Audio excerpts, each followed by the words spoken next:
Good morning, Dato. Dato, can you tell us what are the barriers and challenges that hinder export-ready SMEs from exporting their products overseas?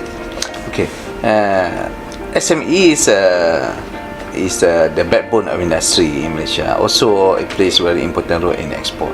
To penetrate overseas market, SMEs sometimes they face challenges to understand the market requirement, to fulfill the international standard and obligation.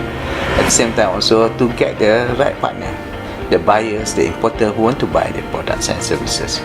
And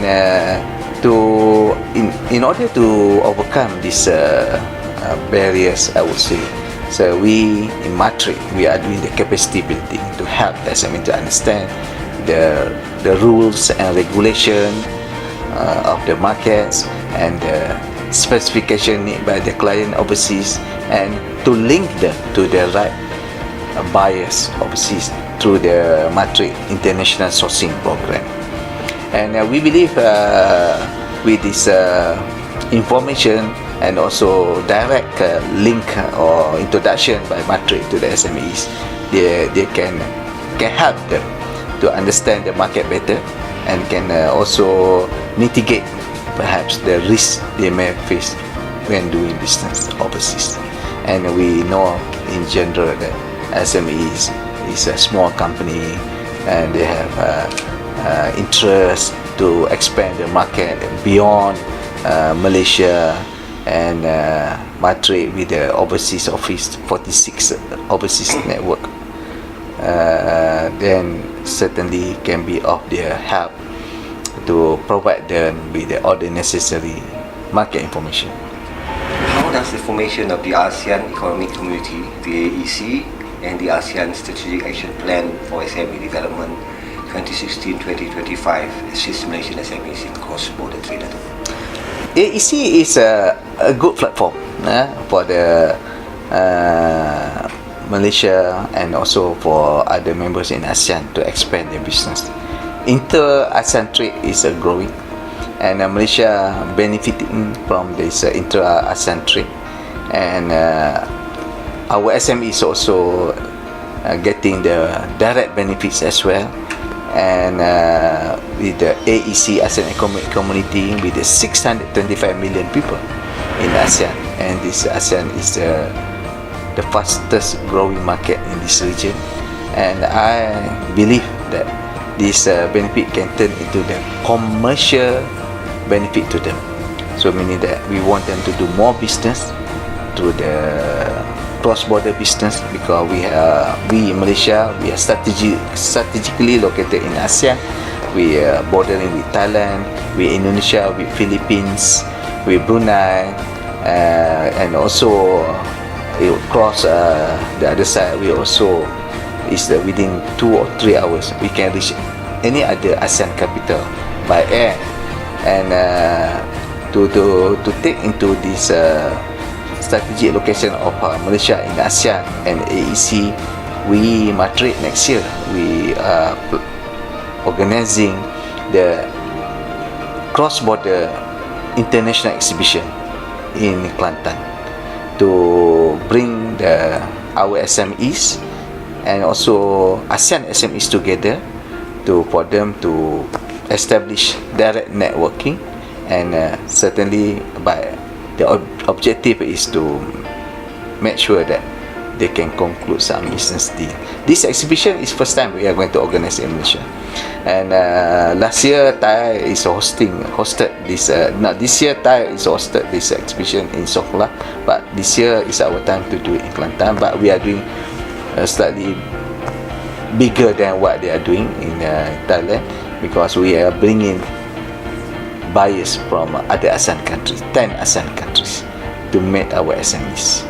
And ASEAN Strategic Action Plan is very important for our SMEs to understand the way forward for them to benefit from the opening of the ASEAN market. ASEAN already opened many years ago through ASEAN Free Trade Agreement. We are already in after the ASEAN Free Trade Agreement now, one step further by going towards ASEAN Economic Community, and community certainly will further integrate ASEAN business community together and ASEAN society in general. Now, Dato, you mentioned the upcoming exhibition in Kelantan. Why in Kelantan, not say for example Selangor? Kelantan is I think the closest to the Thailand. In terms of trade between Malaysia and Thailand, 65% trade through the border trade.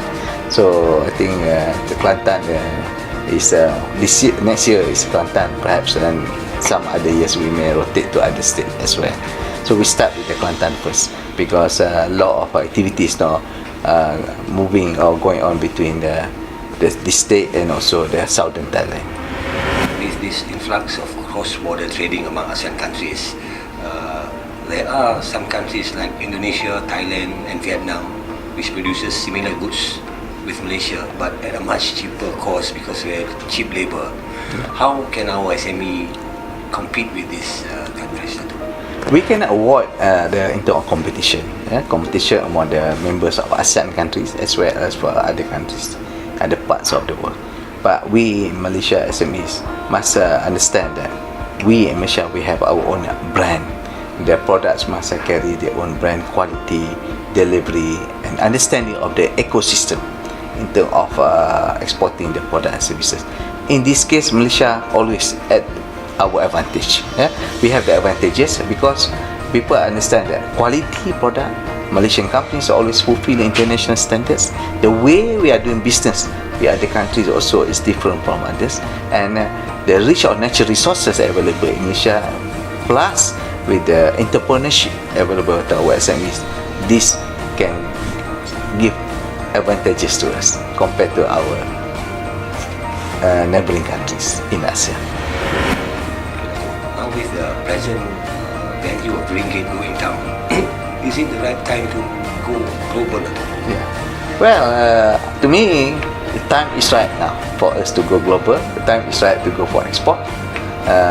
Then with the ringgit depreciation, not only Malaysia facing the currency depreciation, other countries as well having the currency depreciation, but the current trend is make us more competitive.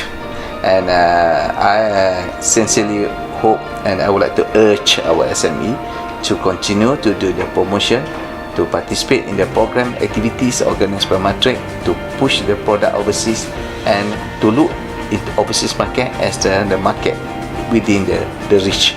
So the companies must gear up towards the export market because Malaysian markets, even though we have 30 million population, but we still need to go beyond our territory.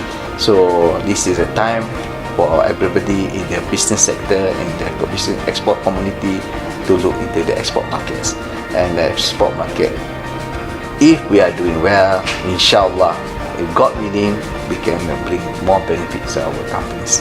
At the same time also, Matrade always be around to assist through our activities, and the Ministry of International Trade Industry, MITI, with all other agencies also helping SMEs to expand their market overseas. We have a free trade agreement signed with many countries. We are perhaps, if other things goes very well, we are also maybe we are going to also enter in the TPP market as well with the 40% of the world market. So meaning that the market is big for us, then we should look in the overseas market as an important market. Currently we are the 23rd largest exporter in the world. I hope we can continue to become a very important trading nation to the world. Okay, last but not least, what is your advice to the SMEs that have yet to make the plunge in international trade? I would like to advise our fellow SMEs to always keep in touch with Matrade, because we always organize many programs in Matrade to capacity building, to prepare them to enter international market. We always organize buying program, under international sourcing program. We bring in buyers from overseas, big buyers from reputable companies to come to Malaysia to source, to meet the companies, Malaysian companies who want to export. At the same time also, we have promotional programs. Next year we have 150 programs altogether to help our SMEs to make sure that they are ready, they are going to participate in the international market. The government so generous, giving so many assistance and support to SMEs. This is the time for SMEs to take the advantage and benefits from them. Not only SMEs in general, I want like to have SMEs, particularly women, young entrepreneur, to take advantage. And now with the introduction of the e-commerce, so this is another good platform for our SMEs to enlarge their business, to expand their business overseas. Thank you, Dato. Terima kasih. Terima kasih.